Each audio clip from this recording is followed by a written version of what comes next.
Kamu bwende na mebogera tumbo bizimbi ya chopa kecho pege. Wenge didia gebo na gomono zizi. Juba jakogeo.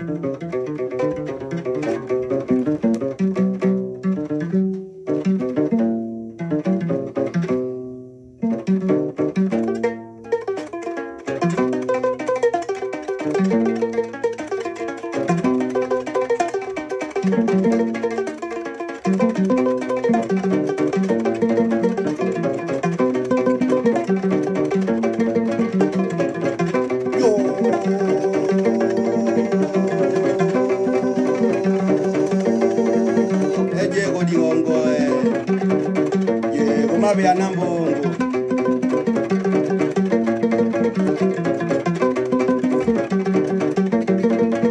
boma kakanyini geni ura geni wego ni na geni goni gombo yo ono yewe ya yo wenanga geni goni gombo yo yewe ya yo ni goni gombo yo geni wego ni ni geni gata ni na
Kage jojo kaga mugendi go ye we ya go ni mani la dan no na yo we na ngale yo we ya yo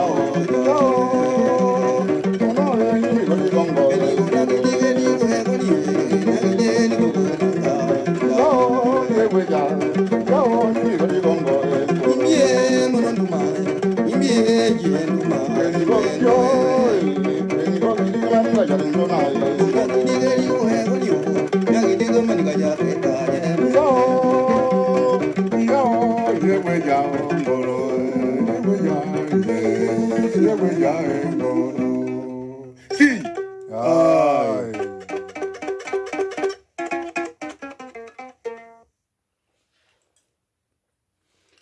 Soyez tous salués et surtout bon week-end.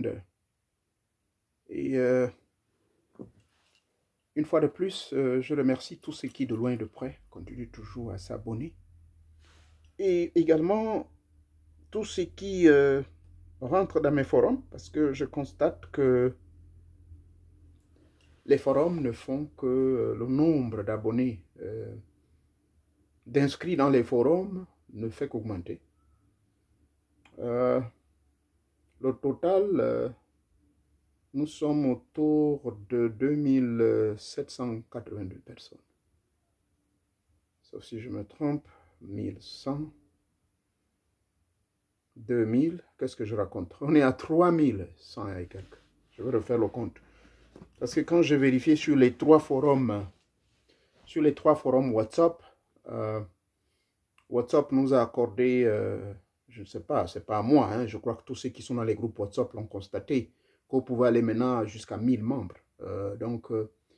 Les trois WhatsApp, nous avons 1600, 1800, il y a 1800 membres actifs, et vous additionnez les 1800, plus les 1100 et quelques, d'accord, ben, je crois que c'est presque 3000, hein, ça fait 2919, presque 3000 membres. Je vous remercie donc pour tous ces efforts et je vous remercie également de la confiance que vous mettez sur ma personne. En effet, vous savez pourquoi on a mis en place ces forums. Vous savez pourquoi on a mis en place cette chaîne YouTube, là où vous me suivez. Et puis, c'est vrai qu'il y a des enseignements qui, il y a 5 ans, quand je les donnais, j'étais plutôt, je ne veux pas dire que j'ai changé, mais je faisais des... Parce que, vous savez, les gens n'aiment pas la vérité. La vérité dérange parfois. Et là, je m'adresse donc à mes frères religieux. Mais je me suis un peu assoupli en mettant beaucoup plus l'accent sur le syncrétisme. C'est-à-dire prendre ce qui vous plaît et rejeter ce qui ne vous plaît pas. Personne ne vous oblige de pouvoir accepter tout ce que j'ai dit. Et donc, c'est le changement que j'ai apporté, encourager les gens vers le syncrétisme.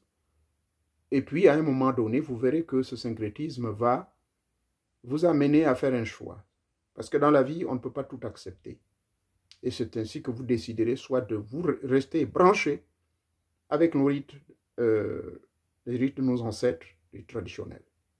Et c'est ça l'objectif final. Mais je suis l'un de rares initiés des grands mystères qui aborde pas mal de sujets. Un peu par rapport à ma petite expérience dans la vie, l'expérience dans le monde de la politique, le monde du travail, et le fait que j'ai aussi beaucoup voyagé, et mon expérience surtout dans le monde religieux, parce que j'ai eu une grande influence religieuse, rassurez-vous, où on m'obligeait à réciter la Bible par cœur. Alors, sur ce, le sujet que je veux pouvoir aborder avec vous, veuillez me pardonner, parce qu'on avait tous dit ici qu'on ne parlera pas de religion. La question qui m'a été posée, elle est un peu beaucoup plus sur la religion, donc veuillez me pardonner que j'aborde ce sujet, car la question me revient à chaque fois. Nous avons un compatriote qui est un prophète. Je ne mets pas en doute sa position de prophète. Et quand nous savons, lorsque nous prenons la définition du mot « un prophète », donc ça fait une fierté que chez moi au Gabon, donc on a des prophètes. Et il se retrouvait dans les ennuis et aux dernières heures, nous avons eu des communiqués du ministre de l'Intérieur qui a même décidé de la fermeture de sa synagogue. Oui, je crois que tout en étant neutre dans cette situation, je comprends la position du ministre de l'Intérieur. Parce que ce qui s'est passé, ça a quand même alerté l'opinion nationale. Nous ne pouvons pas nous permettre de faire certaines choses quand on est ministre de Dieu. Alors, permettez-moi donc d'utiliser ma veste d'ancien ministre de Dieu. Ancien prédicateur à plein temps, témoin de Jéhovah à plein temps, pionnier permanent, ancien pasteur de l'église Pentecôte au niveau des États-Unis. Et ancien diplômé de théologie également. Ma réponse ne va pas trop vous balader dans une multitude de versets bibliques, sinon ce ne serait pas l'essence et le but des enseignements que je fais passer ici sur cette chaîne. La question a été toute simple. Est-ce que nous, en tant qu'initiés, nous croyons au miracle? Et quel est votre point de vue par rapport à la situation qui prévaut actuellement au pays où un prophète aurait engrossé une femme d'un enfant de 3 mois? Séance tenante. Ça circule dans les réseaux. Et comme vous le savez, moi, je ne suis plus dans ces histoires de réseaux sur Facebook, mais ça, je suis dans certains groupes où on m'a partagé cette affaire-là et les gens ont insisté que je donne mon point de vue. Vous irez poser la question à un bouddhiste. Vous irez poser la question à un vaudoumen ou un vaudou, à un chaman. Eh bien, ça m'étonnerait qu'il aille au-delà ou qu'il aille contre ce que je vais dire. Premièrement, nous, avant de pouvoir donner mon point de vue, écoutons d'abord ce que disent les écrits, ce que c'est un miracle, selon le dictionnaire Larousse. D'accord? Nous allons donc prendre le dictionnaire. Le dictionnaire Larousse nous définit ce que c'est le miracle.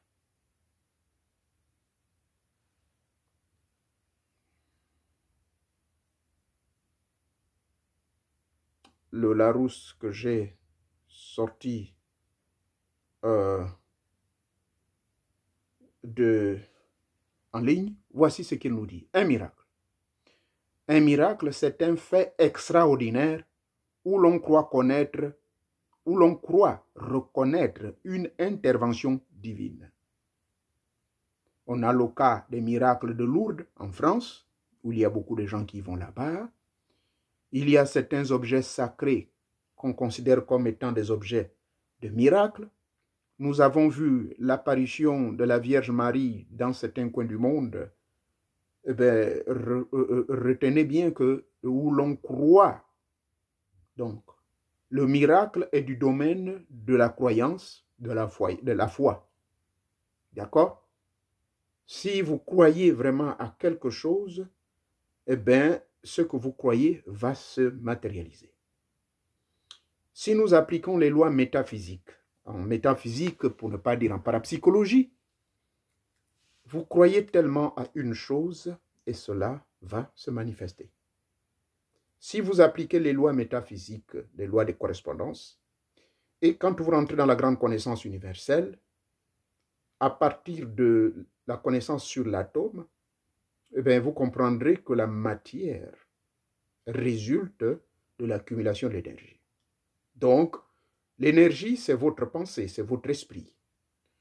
Quand vous pensez fortement à quelque chose et vous faites un programme sur ce que vous désirez, vous choisissez des heures, vous choisissez des moments propices en 24 heures de faire ce travail pour pouvoir obtenir quelque chose, que ce soit de vous-même, en devenant vous-même le talisman vivant, en attirant vers vous ce que vous désirez.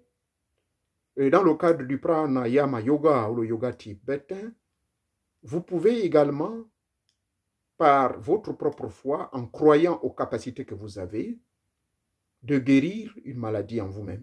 Vous n'avez pas besoin de l'intervention d'un être humain, mais là, il n'y aura pas une intervention divine, comme le cas des religions.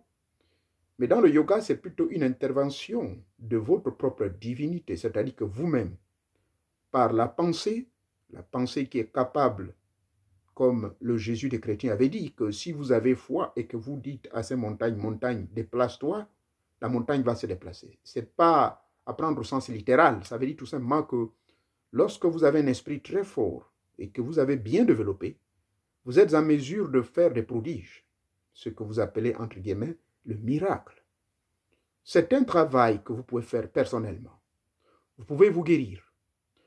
Et il y a beaucoup de personnes qui me suivent ici, qui ont suivi la plupart de mes enseignements sur le développement de soi, donc l'initiation douce qui consiste à se développer soi-même, apprendre à identifier quels sont les différents corps dans notre corps, à comprendre d'abord qu'est-ce que c'est la maladie.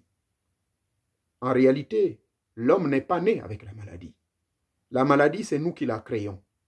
Nous la créons à partir de notre tête. D'accord? Tout comme la mort, tout comme la vieillesse. Eh bien, si vous pensez que vous allez être vieux, vous êtes maintenant vieux, et que vous continuez à dire que je suis vieux, je suis faible, rassurez-vous. Vos cellules vont vous donner ce que vous désirez. Parce que, je vous l'ai toujours dit et je le répéterai tous les jours, que dans votre corps, vous avez quelque chose qu'on appelle l'ADN. L'acide désoxyribonucléique, c'est cela qui renferme le secret de la cellule originelle. D'accord? Donc, ça, c'est ce qui vous donne la force de pouvoir guérir, de pouvoir tenir debout, de pouvoir faire face aux obstacles de la vie. Maintenant, il y a des interventions ou des intervenants extérieurs. Là, je suis parti donc de la définition pour vous répondre presque à la question de manière indirecte. Est-ce que nous, en tant qu'initiés, nous croyons au miracle? Vous aurez donc la réponse, si elle est oui ou non, à travers la définition. Et à travers le raisonnement que je vous donne.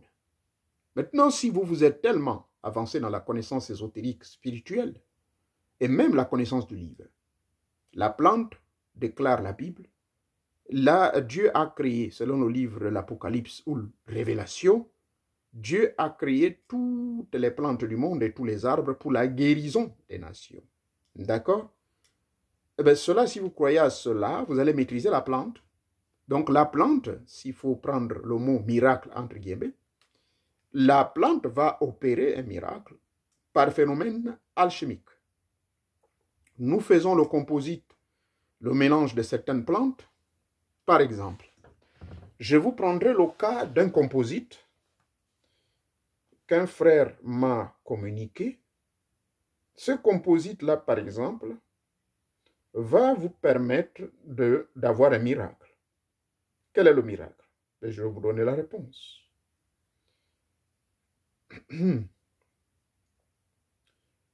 Bien.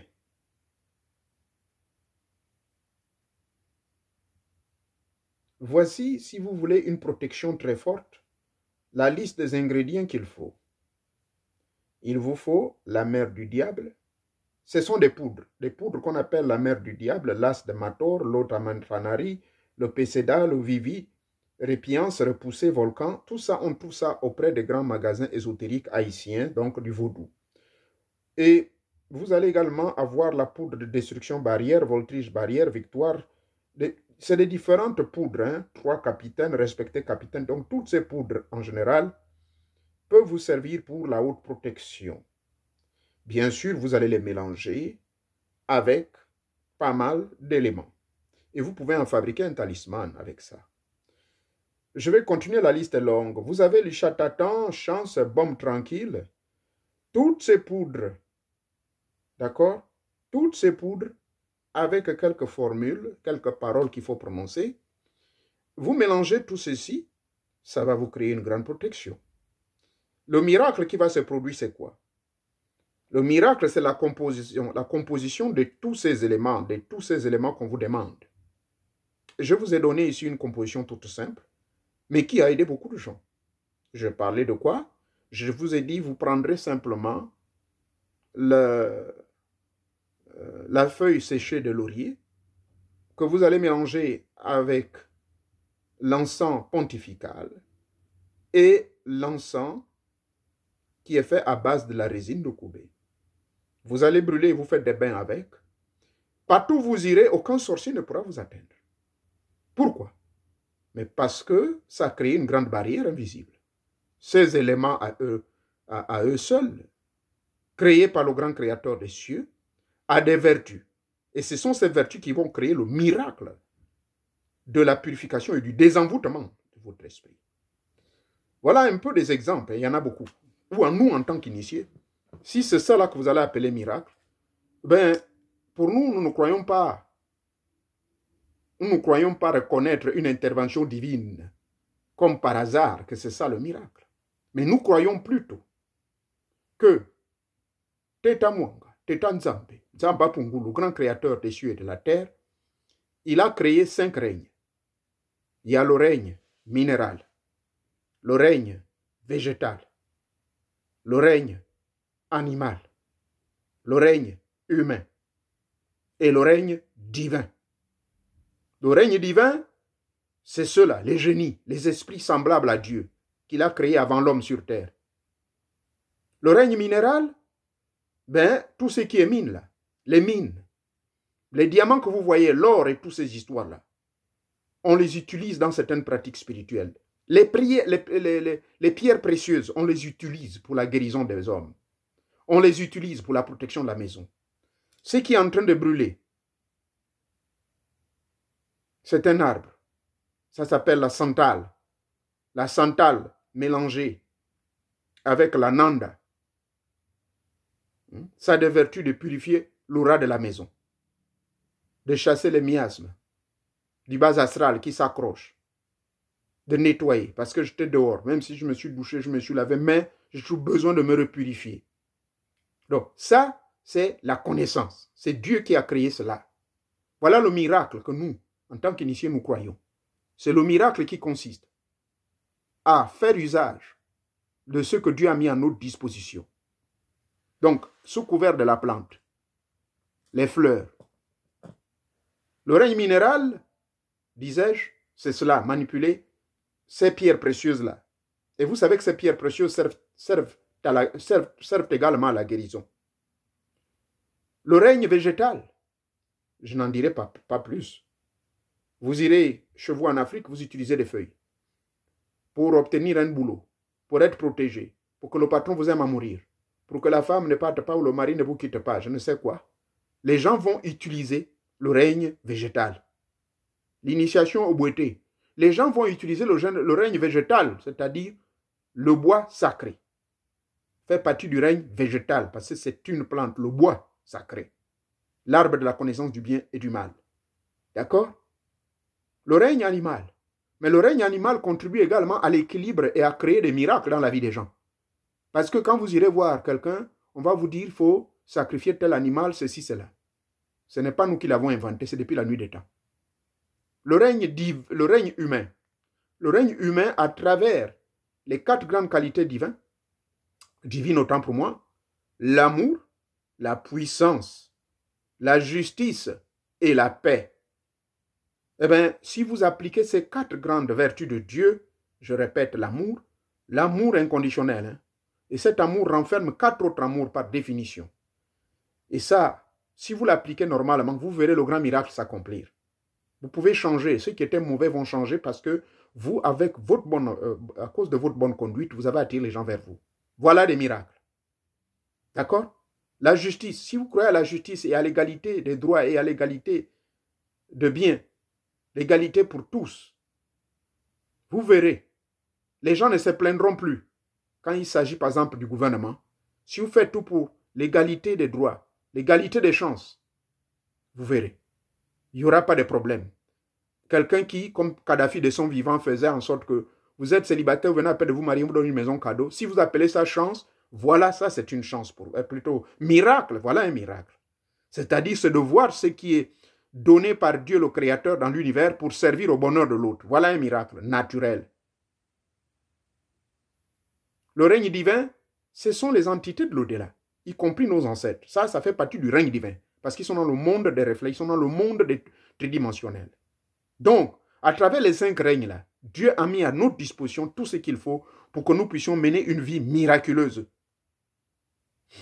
À la fin des fins, si on vit maintenant comme un superstitieux, on dira que notre vie était un miracle. Le fait qu'on se réveille le matin, ce n'est pas nous qui sommes propriétaires de ce souffle de vie, mais Dieu nous le prête gratuitement. Ça, c'est un miracle. Voyez-vous? Donc, nous, en tant qu'initiés des grands mystères, je parle à mon propre nom, nous ne croyons pas au miracle. Parce que souvenez-vous de la définition. Maintenant, ça veut dire que les miracles là que les gens ont fait dans la Bible, c'est des faux miracles. Je ne l'ai pas dit. Mais pourquoi les gens focalisent trop leurs énergies? D'abord, aujourd'hui, ils nous parlent des prophètes. Est-ce que vraiment, en notre 21e siècle, on a besoin des prophètes? Prenons le dictionnaire, cherchons le mot prophète.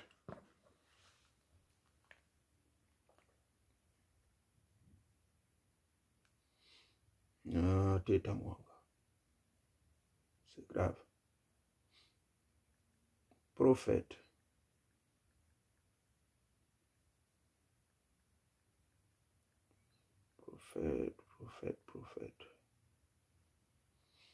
Prophète.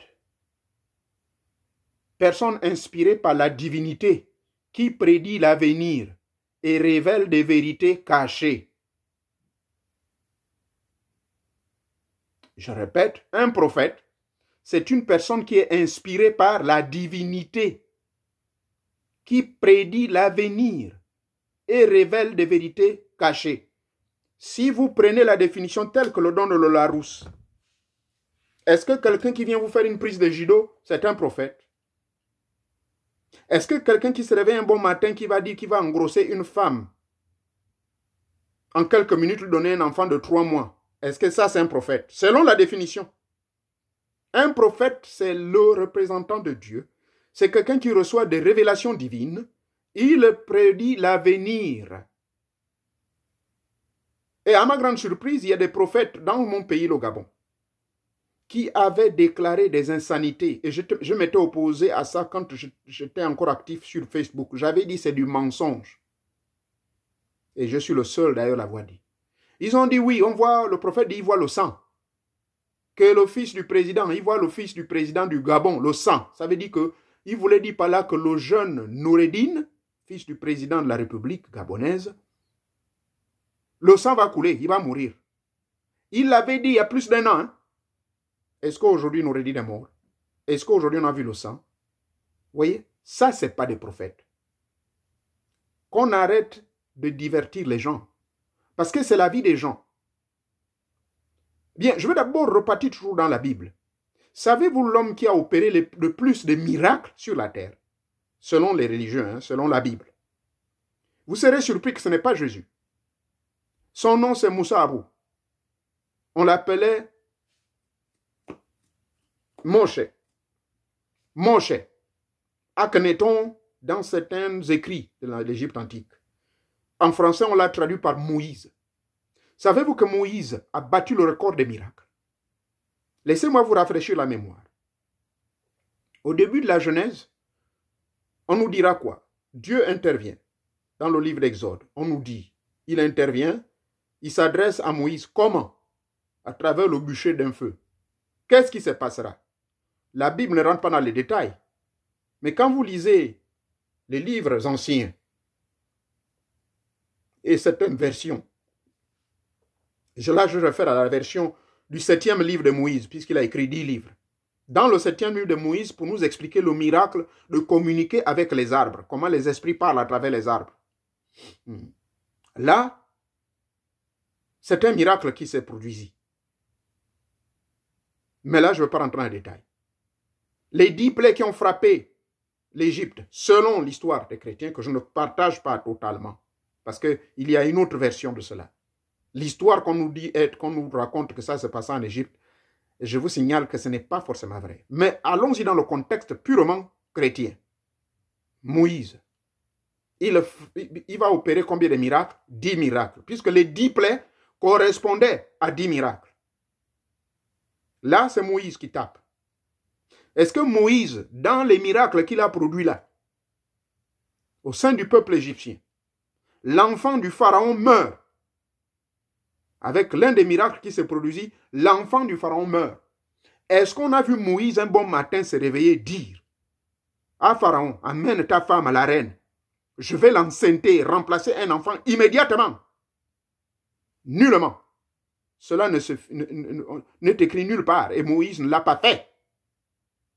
Oh, si je vous amène dans le désert, on a répertorié près de 250 miracles que Moïse a opérés. D'accord? Mais je vais vous ressortir seulement 2 parmi ces 250. Parce que j'ai dit l'objectif, regardez le temps. J'ai promis ne pas dépasser, arriver aux heures entières. Parce que vous m'avez posé une question importante, donc il faudrait que je fasse comprendre nos frères chrétiens que le premier grand miraculeur, le premier qui a fait les grands miracles sur terre, est sans sa volonté, par soi-disant une intervention divine. Et là encore, si je rentre dans le 9e livre, de Moïse, vous verrez que ce n'était pas une intervention divine et que c'était ses capacités, ses pouvoirs qu'il avait développés. Puisqu'il était déjà Akhenaton, grade suprême, chef de tous les prêtres égyptiens, ayant atteint un grand niveau mystico-spirituel, il était capable, par les 10 miracles qu'il a opérés, il a défié les dieux égyptiens, entre guillemets. D'accord? Donc, disons-le toujours dans le contexte purement religieux, que oui, ce sont les miracles de Dieu. Bien. Dans le désert, les enfants d'Israël sont mordus par des serpents. Ils se plaignent, mais des serpents les mordent. Maintenant, qu'est-ce que Dieu dit? Il intervient et dit à Moïse, écoute, taille-toi un arbre, prends une branche d'arbre, coupe, et mets cette branche d'arbre en forme d'un bois, d'une poutre ou d'une croix.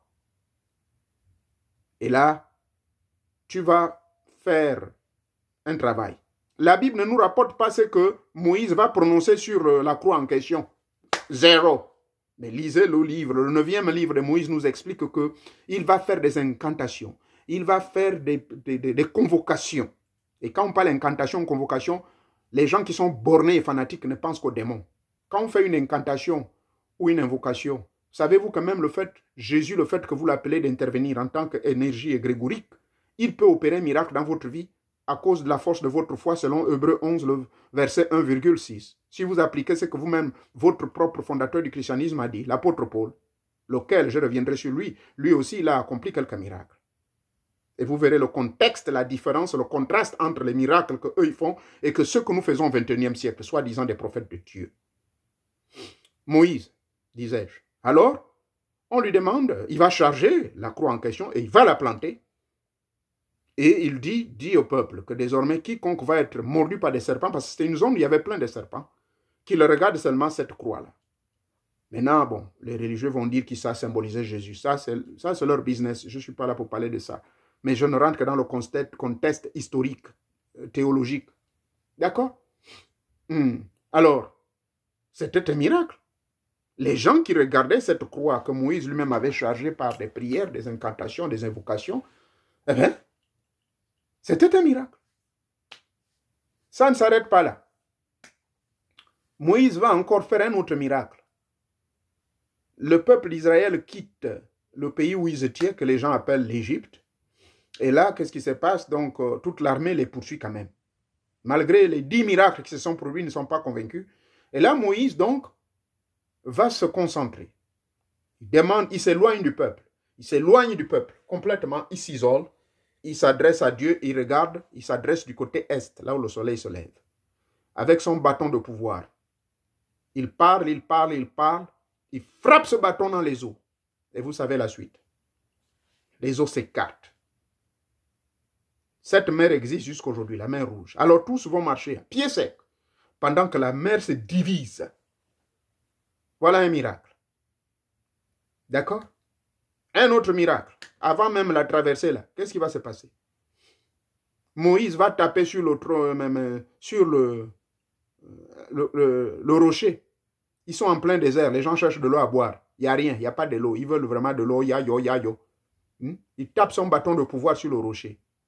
Qu'est-ce qui se passe? Le rocher s'ouvre, fait sortir de l'eau. Ça, c'est en rapport avec la définition qui est donnée ici. C'est croire à l'intervention, croire et reconnaître une intervention divine dans l'acte que vous posez. Là, le peuple d'Israël se tait parce qu'ils ont vu une intervention divine. L'eau qui sort de la roche. Ce n'est pas tout. Moïse agonisant, il n'agonise même pas. Il parle, il donne son dernier discours. Vous pouvez vérifier ça dans le livre de Deutéronome chapitre 30. Il donne son dernier discours, il parle. Il donne le pouvoir maintenant à qui? À Josué. Et après, qu'est-ce qui se passe? Moïse va, il monte et il disparaît. Il meurt, mais il disparaît. Personne n'a jamais vu son corps. Nous, les initiés, nous savons où le corps de Moïse a été mis. Là, ce n'est pas un miracle. Qui vous a dit qu'il est mort? Voilà. Mais les religieux vont dire que ce fut un miracle, que ce soit nos frères musulmans ou chrétiens. Je ne veux offenser la foi de personne. Voilà les vrais miracles. Et voilà l'homme qui a battu le record des miracles. Bien sûr, le prophète Élisée, le prophète Élie, le lépreux Naaman et bien d'autres. Il y en a plein. Je vous donne la liste est longue. Esther, dans son cas de figure, Rahab, vous voulez que je vous amène où? La muraille de Jéricho, on tourne 7 fois. La même formule, je vous ai donné un témoignage, comment un prêtre va me dépanner d'une somme d'argent assez importante dont j'avais besoin. Il va utiliser le même rite à l'église Saint-Louis, à Port-Gentil, là. À partir de minuit, 00. Le prêtre va me faire tourner l'église pendant 7 fois. Il me dira le bruit, la chose que tu vas entendre tomber là, prends ça, ne me regarde plus, ne regarde plus derrière, pars, amène ça. La muraille de Jéricho. Voilà un miracle, qu'il y a des gens qui le pratiquent jusqu'aujourd'hui. Bon, maintenant, un autre miracle que je vais vous apporter, c'est l'apôtre Paul. Vous vérifiez l'histoire, je vous ai dit, je ne peux pas vous balader dans la Bible. Vous allez lire cette histoire dans le livre des Actes des Apôtres, le chapitre 20. Bon, c'est le seul passage que je vais vous lire dans le Nouveau Testament, avant de pouvoir tirer une conclusion sur cette histoire. Actes des Apôtres, donc, le chapitre 20.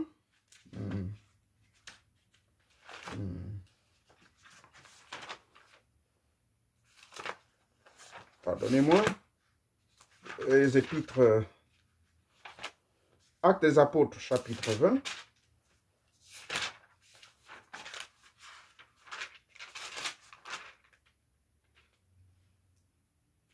le premier jour de la semaine, c'est Actes des Apôtres, le chapitre 20, du verset 7 jusqu'à 11. Je dirais 12. Voici le miracle, le premier miracle que Paul va faire. Le premier jour de la semaine, nous étions tous réunis pour rompre le pain. Paul, qui devait partir le lendemain, s'entretenait avec eux. Il a prolongé son discours. Et bon, bref, il y avait pas mal de choses dans la haute chambre où ils étaient réunis. Vous connaissez ce qui s'est passé ce jour-là. Mais le verset 9 nous dit, il y avait un adolescent. Son nom, c'est Étuche, en français.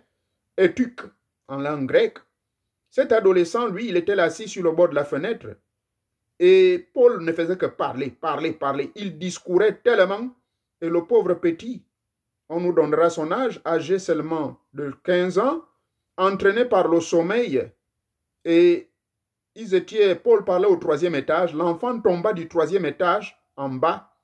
Et on le retrouva par terre, mort. Le verset 10 dit que Paul descendit, se penchant sur lui, il le prit de ses mains. Oh, arrêtez de paniquer. Arrêtez de paniquer. Son âme est encore en lui. Ah. Mais entre-temps, on nous dit, dans certaines Bibles, on nous dira que l'enfant était mort. Et là, on apprend quelque chose. Mourir ne veut pas dire que l'âme est partie. C'est pas moi qui le dis. Paul dit, ne vous agitez donc pas. Son âme est encore en lui. Puis, il remontant, rompit le pain, le mangeant encore, il parla jusqu'au jour du lendemain. C'est alors qu'il partit. Quant au jeune garçon, on le ramena vivant. Et ce ne fut pas une petite consolation. L'apôtre Paul dit, son âme est encore en lui. Pas de panique. Voilà le miracle Paul fit. Qu'est-ce qu'il fit? Il mit son oreille pour écouter le cœur battre. Le cœur s'arrêta. Il toucha d'autres parties du corps pour s'assurer qu'il est encore en vie. Il a dit, il n'y a pas de problème. Aucun détail ne nous dit exactement ce qu'il fit. Mais vous verrez que dans l'histoire de l'Église catholique et des églises qui sont nées hier, après l'Église catholique, car l'Église catholique apostolique romaine est la première église. Cette première église nous rapporte qu'en fait, Paul a simplement fait à ramener l'âme de cet enfant dans le corps et l'enfant recouvrit sa vie. Et c'est ainsi que nous parle du premier miracle de Paul. Pierre, je ne sais pas, hein, c'est dans quel livre là? Merde. Est-ce que j'ai noté ça quelque part? Pierre, c'est dans le livre sûrement des Actes des Apôtres aussi. Si je ne me trompe pas.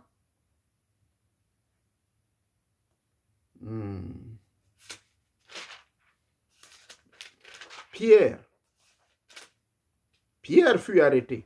C'est pas possible. Comment je ne me rappelle plus? Rassurez-vous, cette Bible, je l'ai par cœur. Nous allons retrouver. C'est dans le livre de Actes des Apôtres, chapitre 12. Pierre est arrêté et il est délivré de manière miraculeuse. Bien, Pierre fut arrêté parce que, vous en souvenez qu'il avait fait une grande prédication qui avait mobilisé près de 5000 âmes. Et ça dérangeait le gouverneur. Le roi Hérode mit à la main donc sur tous les membres de l'église de l'époque. C'est pas possible. Donc il fit périr, il a tué Jacques, le frère de Jean, et ensuite il a fait tout pour faire arrêter Pierre. Il s'agit de Hérode. Et là, il le fit saisir, le jetant en prison. Pierre donc étant gardé en prison, il était gardé à 4 escouades de 4 soldats. 4 fois 4, c'est 16. Donc 16 militaires l'ont regardé. Tandis que Pierre était ainsi gardé en prison, l'église primitive se mettait à prier Dieu sans relâche. Et finalement, la nuit, avant le jour, Hérode devait le faire comparaître. Pierre était endormi entre 2 soldats, 2 chaînes le liaient. Et devant la porte là, des sentinelles de la prison, soudain, un esprit de Dieu apparut. Et le cachot fut inondé de lumière, mais il n'y a que Pierre qui voyait tout cela. Alors cet esprit frappa Pierre du côté, lui dit, lève-toi, vite, vite.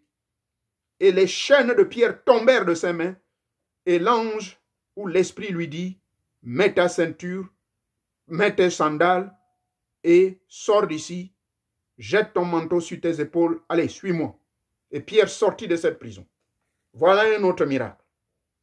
Le miracle ici nous fait comprendre que Pierre était en prison, mais puisque c'est quelqu'un qui croyait au miracle, eh bien, le miracle fit qu'il sortit de la prison. Nous espérons que les apôtres du 21e siècle, Dieu les fera sortir des prisons lorsqu'ils sont enfermés pour infamie et désordre public, en hypnotisant les populations. Pierre est sorti de la prison. Jésus, miracle des circonstances. Son frère et ami Lazare, ils étaient très très intimes, les deux là. On lui dira que non, écoute, Lazare est mort et tout. Il va pleurer, il rentre en sanglots. Marie-Madeleine lui dit, ah, Marie, la sœur donc du gars lui dira, non, moi, maître, ça fait 3-4 jours, hein, son corps doit sentir. Mais Jésus dit, non, non, non, moi je vais le réveiller. Jésus a la même logique, Jésus des chrétiens a la même logique que Paul. Il dit non, l'âme est toujours là. Parce qu'il connaissait la loi des 72 heures. Souvenez-vous, je vous en parle. Vous ne savez pas là où moi je ramasse, je puise mes enseignements. Je vous ai toujours dit, pendant 72 heures, l'âme de l'individu est encore au milieu de vous, donc arrêtez de vous agiter. Jésus connaissait cette loi. Paul connaissait cette loi. La plupart des grands initiés, ils connaissent ces lois-là.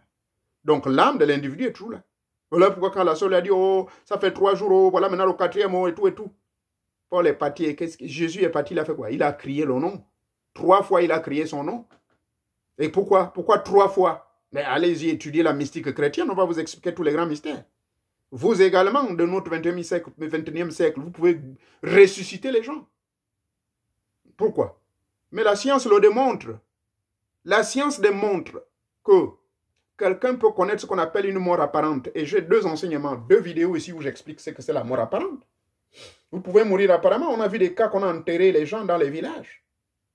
On les enterre dans le village et à la fin de fin, qu'est-ce qui se passe? 3 jours après l'enterrement, la personne sort. Oh, yo, les gens paniquent, les gens fouillent. Il a cassé le cercueil, il est sorti.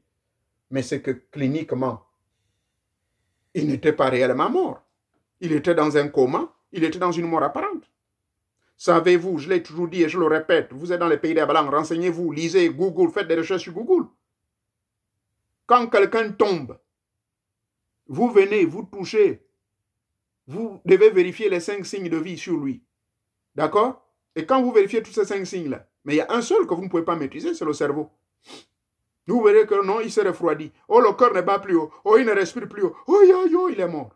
Parce que c'est ça, le premier signe qu'on voit. Quand le corps ne bat plus. Il est mort. On vérifie ici. Rien. Le sang ne circule plus. Tout est calboigné. C'est ceci, c'est cité. Il a cessé de vivre. Mais le cerveau, vous oubliez que le cerveau vit. Le cerveau peut être en vie, même quand quelqu'un est dans un AVC. Quand quelqu'un a un arrêt cardiaque veut dire le cœur s'arrête. Et le cœur peut s'arrêter pendant des jours, des semaines, des mois. Mais tant que le cerveau vit, la personne, il y a espoir que la personne peut vivre. Mais pourquoi? Mais parce que c'est dans le cerveau où il y a la connexion avec votre âme. Hein? L'épiphyse se trouve dans le cerveau, non? L'épiphyse, c'est le centre de votre âme, le siège de votre âme, dont la connexion part à partir du cœur. Donc même si le cœur s'éteint, ce sont les pieds qui se sont refroidis, les pieds de l'âme qui se sont refroidis au niveau du cœur. Mais au niveau de l'épiphyse, il vit, vous vivez encore, votre âme est là. Donc, les miracles des morts, quelqu'un qui est ressuscité d'entre les morts, mais ça on peut vous l'expliquer scientifiquement. Puisque si on essaie d'exploiter quelqu'un qui était mort, après 3 jours il est ressuscité, mais c'est normal, dans le temps normal, c'est-à-dire que quelqu'un peut, cliniquement on peut déclarer que la personne est morte, mais selon la science, c'est souvent on demande de garder le corps pendant 3 jours. Pourquoi? Mais parce que le cerveau de l'homme est capable de tenir pendant au moins 3 à 7 jours. Et on vérifie si le cerveau est pourri, si le cerveau est mort, le cerveau n'est plus opérationnel et il y a la possibilité de mesurer cela. Et c'est ainsi que on peut déclarer que réellement la personne est morte. Voilà les faits scientifiques. Maintenant, revenons sur ce qui s'est passé au Gabon et ça se passe ailleurs. Ce que je peux vous dire, c'est ceci. Avec tout le respect que je dois à ce jeune homme-là, il a l'âge de mon fils. Hein. Parce que mon premier fils a 39 ans, presque 40 ans. D'accord? Et j'ai des enfants qui sont âgés plus de 30, proches de 40. C'est un enfant, ce petit-là. Il doit prendre une leçon à partir d'aujourd'hui. C'est qu'on n'est pas prophète, c'est pour aller faire des miracles. On n'en a pas besoin de miracles à notre 21e siècle. Et ce qui est malheureux, ce sont les femmes qui sont le plus victimes. Hein. Ce sont les femmes. Vous verrez rarement des hommes qui vont chercher ce genre de miracle. La pauvre femme est là à la recherche d'un enfant. Mais moi, je crois que le monsieur est même gentil parce que ce monsieur pourrait porter plainte. Depuis quand, même Jésus, le grand sauveur, il n'a jamais couché une femme en esprit. Dire à une femme que moi, je vais t'engrosser. Je te donne une grossesse de 3 mois tout de suite là. Ça a commencé comment, mon Dieu? Ça existe où? Le plus grand miraculeur, je vous l'ai dit, la Bible vous l'a prouvé. Moïse a fait plus de 250 miracles. Jamais Moïse a osé dire à une femme, là, comme tu n'as pas d'enfant, moi, je vais te donner la grossesse. Je vais t'engrosser. Mais pour le cas d'espèce qui se passe en Afrique, le cas de mon pays, le Gabon, le gars est arrêté. Bon, moi, je ne sais pas. C'est triste. Et il y a quand même des gens qui sont tristes pour lui. Mais vous qui êtes triste pour ce monsieur, rassurez-vous que c'est contre la loi. Ça, c'est de la manipulation psychologique. Aucun verset de la Bible ne dit que Jésus a dit à une femme que je vais t'engrosser puisque tu cherches bébé. Ça, c'est du jamais vu, ça. C'est de la manipulation psychologique. Et même Paul ne l'a jamais fait. Pourtant, Paul avait créé une secte où il avait des jeunes filles. Ces jeunes filles-là, c'était appelé la secte des vierges. Elles devaient rester vierges pour le reste de leur vie. Et il n'a jamais fait de conneries comme ça, là. C'est quoi? Ça va où, là, mon Dieu? Vous ne pouvez pas prospérer dans votre ministère sans passer par des miracles. On n'est pas prophète, je le répète. Nous avons vu la définition du miracle. N'importe qui peut avoir un miracle. Nous avons vu des enfants ici. Un avion qui s'était crashé. Seule une fille qui est sortie survivante. Ça, c'est un miracle. On a vu des cas comme ça. C'est un miracle. Cet enfant-là, c'était un miracle. Bon, c'est vrai qu'elle a déliré. Elle a dit, elle a maintenant vu Jésus. Elle a vu Dieu. Mais ça, c'est un miracle. Et on voit des miracles comme ça une fois dans l'année.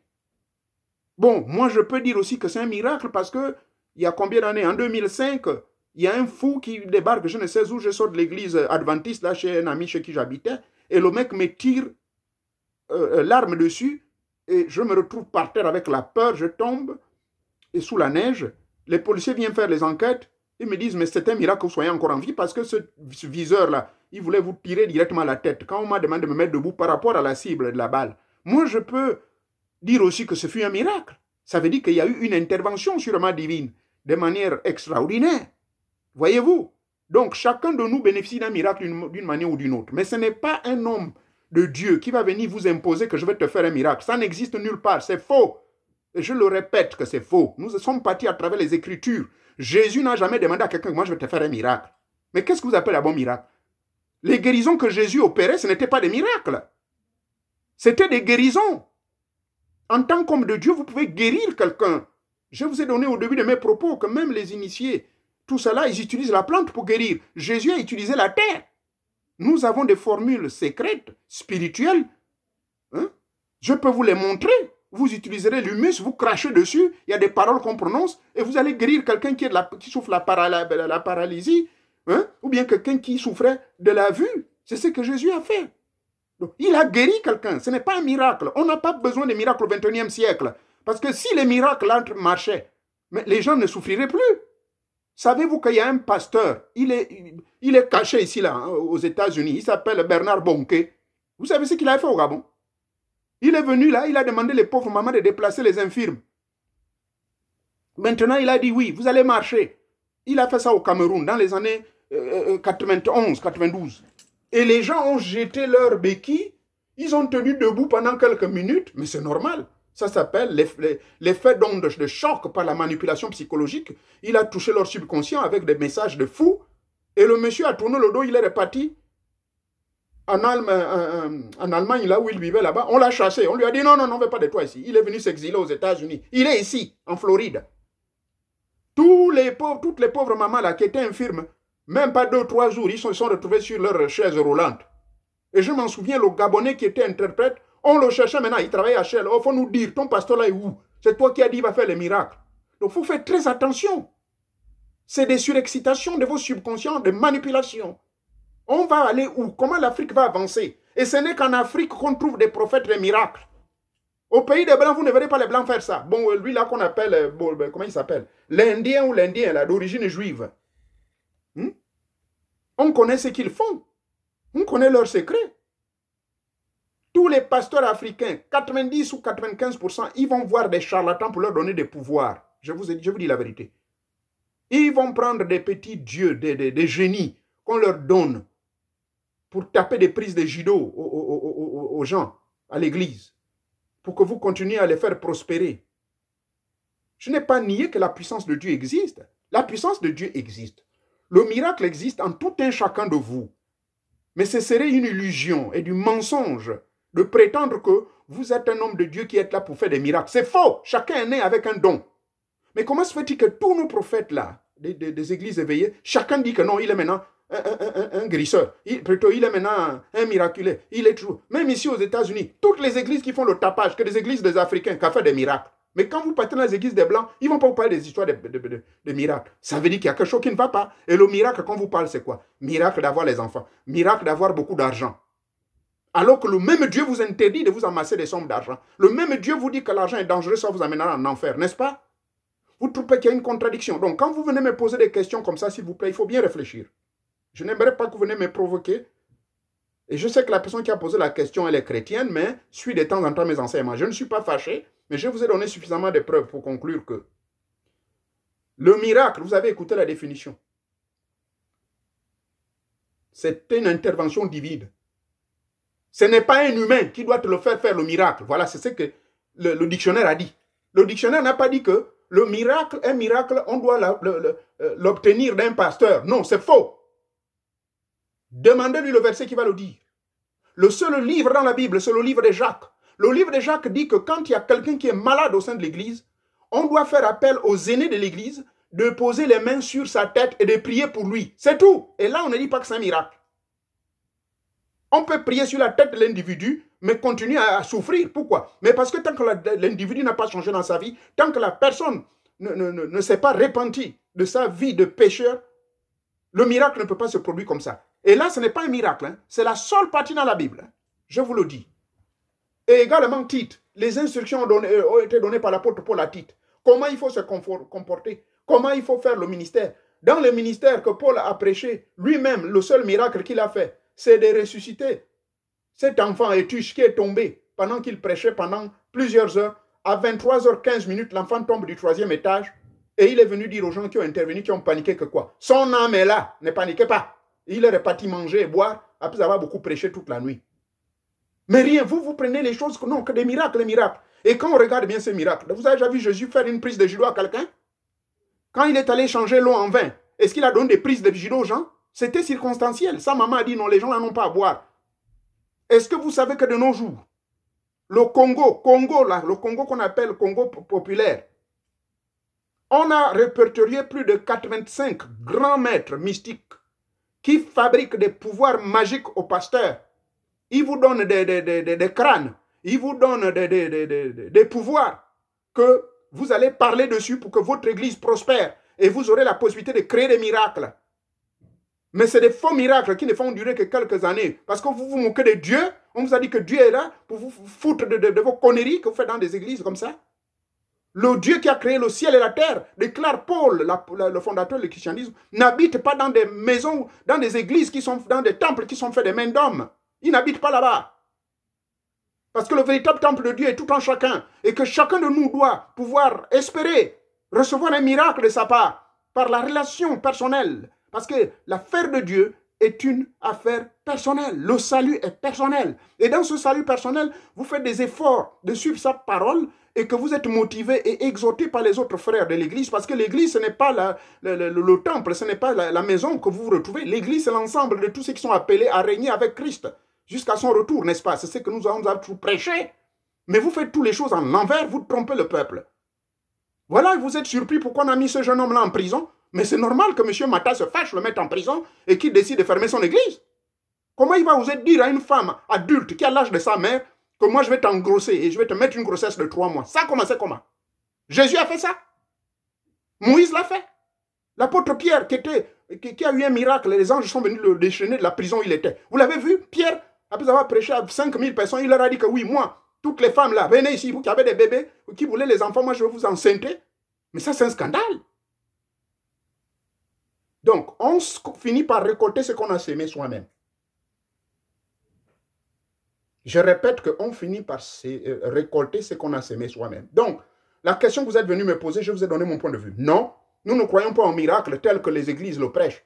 Mais nous croyons que le miracle tel que le dictionnaire l'a dit, hein, l'intervention divine extraordinaire, reconnaître une intervention de Dieu, ça veut dire que c'est quelque chose que toi-même tu n'y t'y attendais pas. Moi, je l'ai reconnu, que le type là qui m'a tiré dessus, je me retrouve encore en vie, je dis, mon Dieu, mais ça c'est un miracle. Même le policier me l'a dit que continue à adorer ton Dieu. C'est ça le miracle. Mais ce n'est pas un individu comme toi qui va venir te dire que moi je vais te faire un miracle. Quel miracle? Toi tu es qui? Tu es Dieu?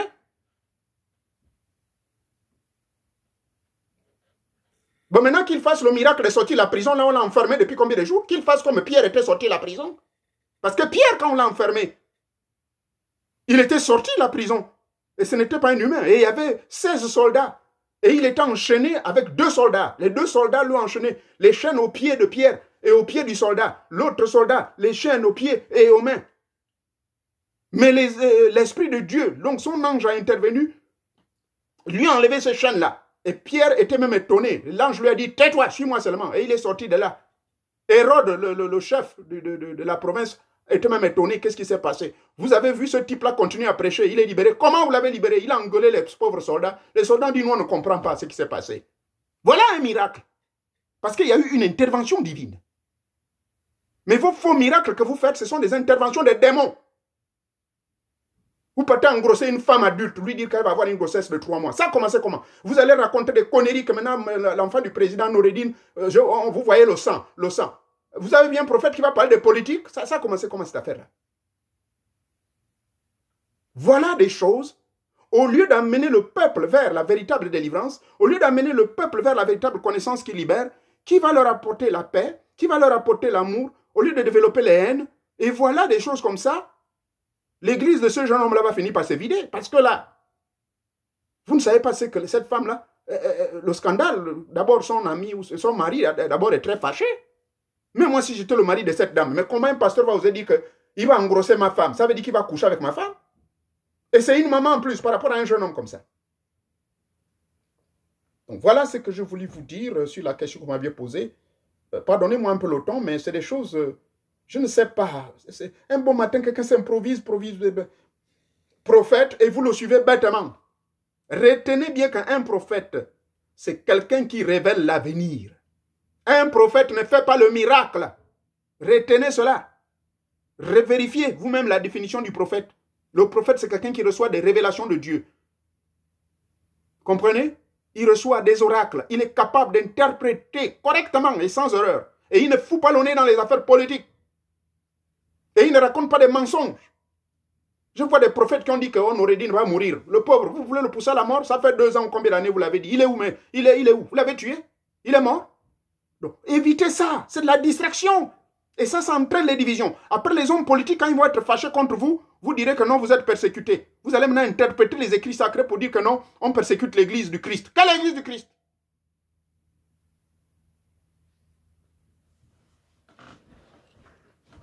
Que quelqu'un vienne me prouver ici que Jésus a eu à engrosser une femme par la prière, par le miracle. Parce que le miracle, maintenant, c'est d'aller parler, dire des paroles pour engrosser une personne. Le ventre de la femme qui gonfle, qui gonfle. Qui ne nous dit pas que c'est le démon que vous avez envoyé dans le ventre de la pauvre femme et à la fin se retrouver sans grossesse. Vous trouvez ça normal? Mais vous aussi, non, maman. C'est comment? Dans tout ça, c'est toujours les femmes qu'on manipule.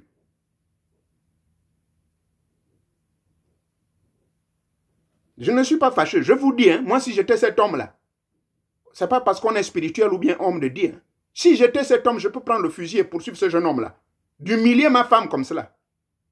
Et de même d'adultère. Parce que moi, je ne sais pas comment il grossit ma femme. Ça a commencé comment? C'est un adultère.